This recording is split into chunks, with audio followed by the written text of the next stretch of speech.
Good day mga chong and welcome to my another vlog. And for today's vlog mga chong, yan, may panibagong item na naman nga tayo kakabit dito sa YTX 125 Scrambler build natin.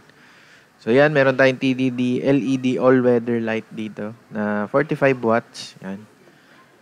Bali parehas to ng nakakabit dito sa GD natin, all-weather din. And ito kasi yung ginagamit natin ngayon sa YTX natin.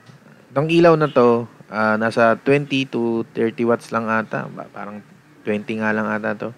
And talagang hindi mo siya maasahan pagdating sa dilim. Kasi hindi ganun kalakas tong ilaw na to. Kaya yun, papalitan natin ng panibago. Para once na pagbiyahe natin ng ball, hindi na tayo makangamba sa mga ilaw natin. So yan, wiring muna natin to mga chong. And then, yan, kabit natin sa YTX natin. So disclaimer nga lang pala mga chong. Itong gagawin natin ay gagana lang sa YTX 125 mo kung naka-battery operated na yung mga ilaw mo or kung naka-full wave ka na. Pero kung stock lang, yun, hindi gagana sa YTX mo to. Kaya magpa-battery operated ka muna and magpa-full wave ka muna. So yan, ito yung box ng ano natin, TDD all-weather light. So nagustuhan ko tong ganito mga chong kasi dalawang colors nga ng ang mabibigay sa'yo ng gantong headlight. Merong yellow and meron namang white. So, magamit mo kasi talaga yung yellow light once na umuulan. Pag bumabiyahe, tapos lakas ng ulan, zero visibility na. Yun, kitang-kita mo yung kalsada talaga kapag gantong all-weather yung gamit mo. So, yan, ito yung mga inclusions ng nasa box. Meron siyang bracket, mga chong. And 3 wires lang naman to, kaya hindi tayo maliligaw sa pag-wiring nito mga chong. Yan. So, itong blue, para to sa high beam natin. And, ito namang green ay para sa ground. Yan. Para sa ground tong green. While ito namang white ay para sa low beam natin. Yan. Yan. Hindi tayo maliligaw sa pag-wiring nito mga chong. So, ito nga pala kasi yung yung luma kong MSM naman na all-weather din. 45 watts din to. So, ito yung ginamit ko nung first na uwi ko sa Bohol. And talagang di ako nahirapan sa gabi dahil nga maliwanag tong ilaw na to. So, bali kinonvert ko lang siya mga chong nitong nakaraan. And sinubukan ko ikabit sa YTX. Yan. So, bali ginamit ko lang tong lumang H4 bulb light. So yun, ginrinder ko lang, pinutol ko yung kalahati and then may mga prongs siya once na maputol mo na siya mga chong. Yan, ipapakita ko sa inyo mamaya pag pag nabuksan ko na ulit to. Dahil tinesting ko wala, sira na talaga. Na siya, itong MSM na all-weather light ko, nagbi-blink na talaga siya. Sira na. Kaya yun, tinesting ko lang naman. And then yun, gumana. Kaya yun, bumili ako ng panibago. So, yan. Itong mga prongs na to mga chong, iyaano ko rin yan sa inyo. Kung para saan yung mga purpose niyan. So, yun. Babalatan ko muna to mga chong para makita nyo yung, mga pagkukunika natin ng mga wires natin. So, yan nga mga chong. Ito na yung mga tinutukoy kong mga parang prongs na pagkukunika natin ng wires natin. So, yan yung pinaka-top. Yan yung diyan natin ilalagay yung low beam natin. Yan, itong prong na to. Yan. So, loop na natin. Diyan natin i-connect. And itong left na prong naman ay para sa ground. And itong natitira is para sa high mga chong. So, top is low beam, left is ground, right is high beam. So, kung dito mo siya titingnan, ito low beam, ground, and high beam. So, ganun lang kasimple mga chong. So, dyan lang natin i-wrap yung natin, yung mga wires ng all-weather light natin ng TDD. So, yan, puputulin ko muna to mga chong. And then, connect natin dito sa mga, natin, sa H4 na socket.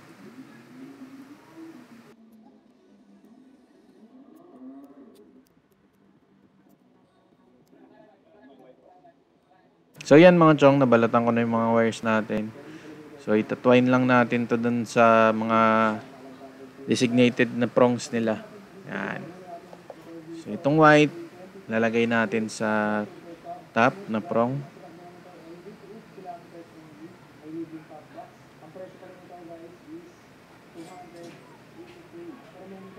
Yung next natin is yun, siguraduhin lang na matitwist nyo na maayos and maigpit yung mga wires natin mga chong. So next natin yung ground. Yan, itong green.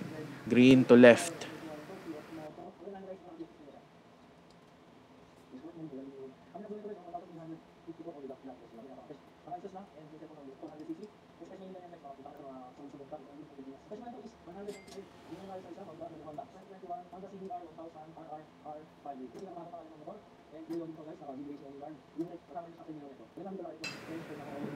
And lastly, itong blue. Lagay natin sa right na prong. Yan. So sayang kasi mga chong kung sisirain natin yung yung H4 socket ng YTX natin, kaya yun, ganito na lang muna ginawa ko. Eh titingnan natin kung okay ba to in the long run. So siguro okay naman dahil parang parehas lang rin naman. So yan mga chong, isa-solder natin to para siguradong hindi sila hihiwalay. And yan, tapos na natin siya masolda mga chong. Yan, balik lang natin itong mga tube cap niya. Yun, pwede na natin ito ikabit sa YTX natin mga chong. So para ikabit, kakalasin ko lang muna ito ng mabilisan.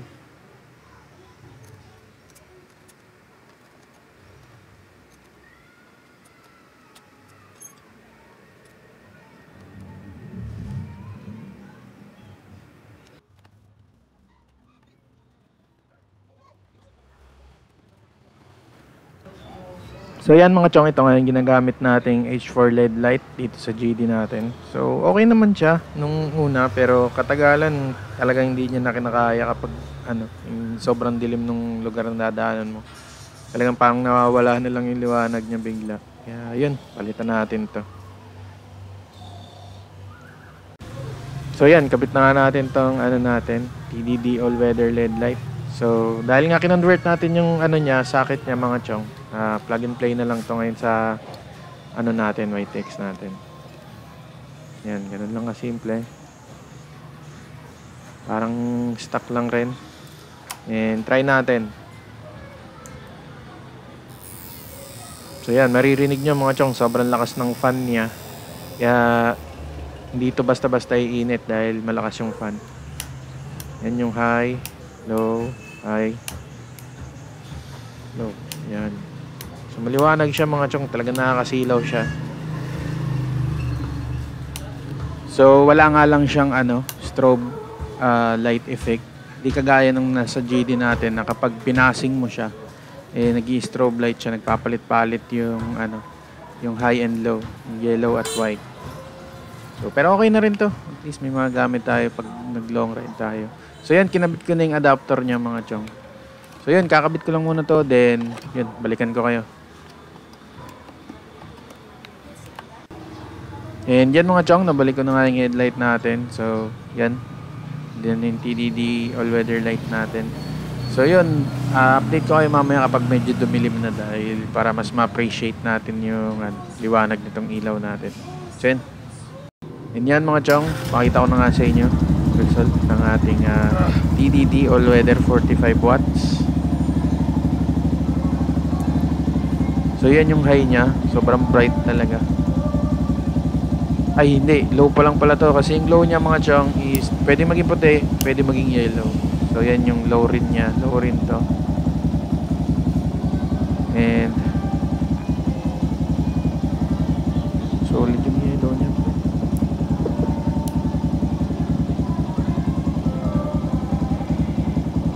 So yan, may kita nyo solid talaga yung liwanag niyan, unlike dun sa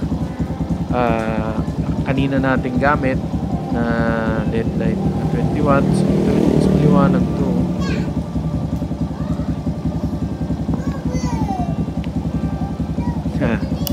Yan ako, kala niya kapag umiilaw yung motor ay aalis agad. Ayan, find your sleeper. Hahabol talaga.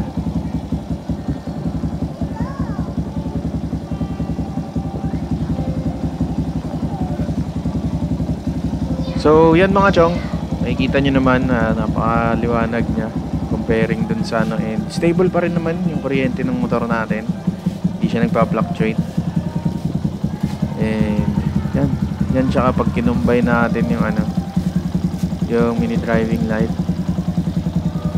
So yun, papakita ko muna sa inyo yung comparison mga chong, para makita nyo kung alin yung mas maliwanag sa dalawa, yung itong TDD light natin ba or yung ginamit nating 20 watts lang or 30 watts ng LED light. So yun, papasok ko yung clip dito.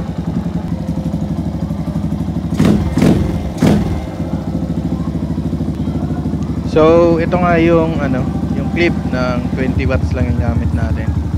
So yan, makikita nyo na sobrang onti lang na no-cover nung ilaw natin na yan. Maganda sana siya, kaso onti lang, hindi siya kagaya nung sa TDD na kalat yung ilaw niya, kaya isang place lang talaga yung pwede niyang makover, hindi siya ganun kalawak. So yan,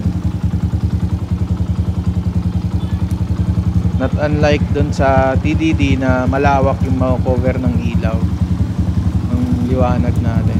And same lang naman sila ng color, yellow yung low at white yung high. So yan siya pag pinapassing. Ganyan lang kaliit yung ano niya, na cover niya.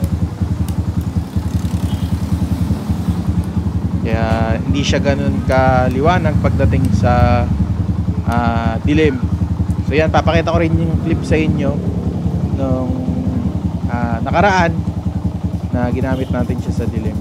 So yan, papakita ko sa inyo. So yan mga chong, makikita nyo nga dito sa clip na to na yan, itong white is yung high beam. So yan, hindi talaga siya maasahan pagdating sa dilim dahil makikita nyo nga parang wala lang. Kaya yan, pakita ko naman sa inyo yung sa TDD natin. So unlike dun sa nauna nating LED light, mas kalat yung buga nitong ilaw na to. Kaya makikita mo yung dadaanan mo ng mas maayos, unlike dun sa nauna natin. So yan, high low. All goods naman siya para sa akin dahil maliwanag siya mga chong. Kaya yun, all goods na to ibiyahe itong motor natin na to. So yun, yan yung combine na headlight at mini driving natin.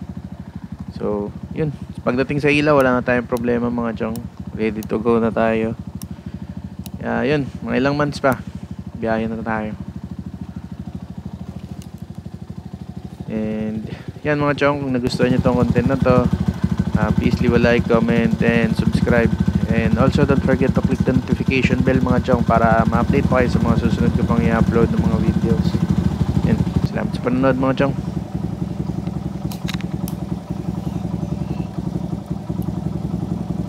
No, open it.